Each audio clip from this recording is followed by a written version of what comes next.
ஹைரேஞ்ச் மக்களுக்கு ஆறுதல் அளிக்கும் விதத்தில் வி.டி. சதீசன் அரசின் முதல் பட்ஜெட் வெளியாகியுள்ளது. காலாவதியான நில சட்ட திருத்தங்கள் மாற்றம் செய்வதற்கும் வனவிலங்கு தாக்குதலுக்கு தீர்வு காண்பது உட்பட உள்ள முக்கிய திட்டங்கள் பட்ஜெட்டில் இடம்பெற்றுள்ளன.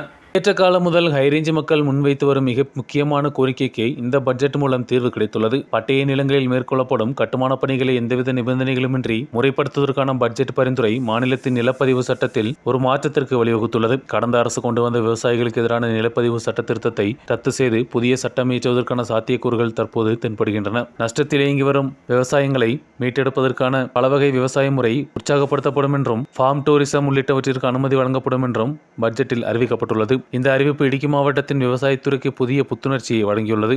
மாவட்டம் முழுவதும் சுமார் 50,000 குடும்பங்கள் பட்டயத்திற்காக காத்திருக்கின்றனர். 1964ஆம் ஆண்டின் நிலப்பதிவு விதிமுறைகளின்படியான பட்டய விநியோகத்திற்கு 2024 ஜனவரி 10 அன்று உயர்நீதிமன்றம் தடை விதித்தது. சட்டமன்ற தேர்தலுக்கு முன்பு அட்வொகேட் ஜெனரல் நேரடியாக ஆஜர் செய்த மறு ஆய்வு மனுவை தொடர்ந்து பிப்ரவரி 23ஆம் தேதி நீதிமன்றம் இந்த தடையை நீக்கியது. இருப்பினும் முறையான விதிகளை பின்பற்றாமல் முந்தைய அரசு அவசரமாக நடத்திய பட்டய மேளா மீண்டும் நீதிமன்ற தடைக்கு வழிவகுத்துள்ளது. காடமம் ஹில் ரிசர்வ் பகுதி ஒரு வனப்பகுதி என்றும் அங்குள்ள பட்டயங்களை ரத்து செய்ய வேண்டும் என்று கூறி சுற்றுச்சூழல் அமைப்பு தாக்கல் செய்த மனுவின் பேரில் 2024 அக்டோபர் 24ஆம் தேதி உச்சநீதிமன்றம் பட்டய விநியோகத்திற்கு தடை விதித்தது. கடந்த 2009ஆம் ஆண்டிலேயே இப்பகுதியில் உள்ள 20,300 ஹெக்டேர் நிலத்திற்கு பட்டயம் வழங்க உச்சநீதிமன்றம் அனுமதி அளித்திருந்த தகவலை நீதிமன்றத்தில் தெளிவுபடுத்துவதில் முந்தைய அரசின் வழக்கறிஞர் தவறியதே இந்த பின்னடைவுக்கு காரணம். இருப்பினும் இந்த வழக்கில் புதிய பிரமாண பத்திரம் தாக்கல் செய்து தடையை நீக்குவோம் என்று தற்போதைய அரசு அறிவித்துள்ளது. இது விவசாயிகளுக்கு ஆறுதலாக மாறியுள்ளது. பட்ஜெட் அறிவிப்புகள் இடுக்கியின் ஒரு பொருளாதார வளர்ச்சிக்கு வழிவகுக்கும் என்று விவசாய சங்கத்தினர் தெரிவித்துள்ளனர். വന്യമൃഗവുമായി ബന്ധപ്പെട്ട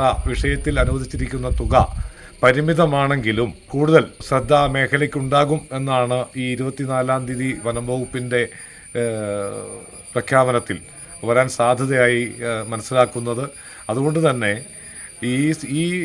ഈ അവതരിപ്പിച്ച ബഡ്ജറ്റിനെ സാമ്പത്തിക വിപ്ലവമായി, ഇടുക്കിയുടെ സാമ്പത്തിക വിപ്ലവമായി തന്നെയാണ് ഞങ്ങൾ കാണുന്നത്.